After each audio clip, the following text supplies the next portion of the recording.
Today's review is on the novel A Man Called Ove by Fredrik Backman. In this novel, we are introduced to a man called Ove, who is a very cynical, curmudgeonly old man who has lost his sense of purpose. He's lost his sense of meaning.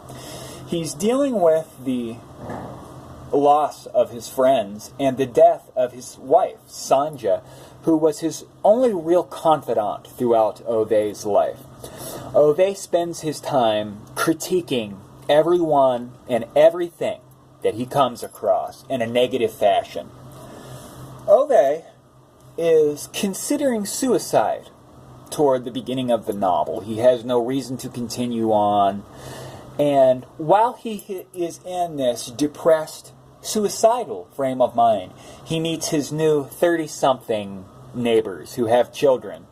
And upon their first meeting, they run over Ove's mailbox. So you can imagine this cynical, kind of hateful old man encountering his new neighbors for the first time, running over his mailbox.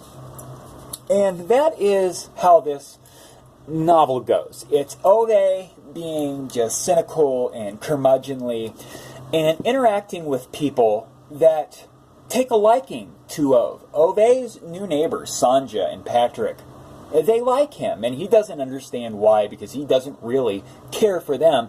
But as the novel goes on, Ove does kind of take to his neighbors, and he likes the children, and he comes to really appreciate his neighbors. It's a struggle for Ove inside to appreciate his neighbors. And that is the story that's contained within this novel. This novel is about an old man that has no one, and he is struggling with the idea of continuing on and finding a purpose. Real themes within this novel are life and death and a sense of meaning, purpose. I liked this novel.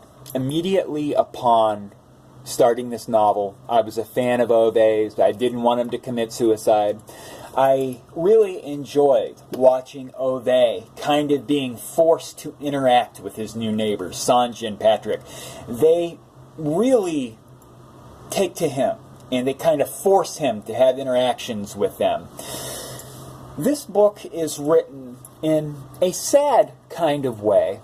It's also written in kind of an inspiring way. As I was reading the novel, I was kind of considering my own lack of purpose in the world and, finding a purpose. And in this book, Ove goes about finding a purpose with some new friendships and thing. An old man who thinks that it's over realizes that maybe it's not over. Maybe he does have a purpose. Maybe other people do value him. And maybe he is capable of valuing other people.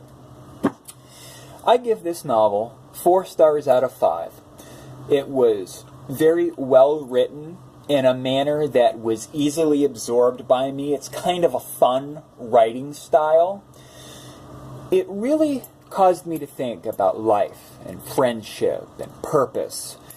And I'm a big fan. Fredrik Backman hit a home run with a Man Called Ove. He's one of the more likable characters. That's kind of funny, because in the beginning of the book, when you start reading, he's one of the most cynical, hateful people that I've ever read about. But I took to him, and I appreciated his struggle. And I kind of cheered as he was working through his emotions, kind of trying to find a new purpose in the world. So this is definitely, a book that is written in a way that could cause the reader to consider their own purpose. I give it 4 stars out of 5. It is written in a very fun style that is not hard to take on as the reader. It's easily absorbed. I liked it. I'm going to read another one of these kind of fun-loving, inspirational stories by the same author. I say that he's written a few other books that people who liked this one really like those ones as well. So I give this novel 4 stars out of 5. I am a harsh book critic. Rarely will I say definitely read, but I say definitely read this one, whether you're a fan of fantasy science fiction or horror novels or non-fictional memoirs or biographies, I say give A Man Called Ove a chance. I think that it will encourage you to think about life and friendship and meaning, purpose, all of those serious life subjects as we go about our existence here on Earth. I give it 4 stars out of 5. Definitely read A Man Called Ove. And when you do, drop me a comment and tell me what you thought about it.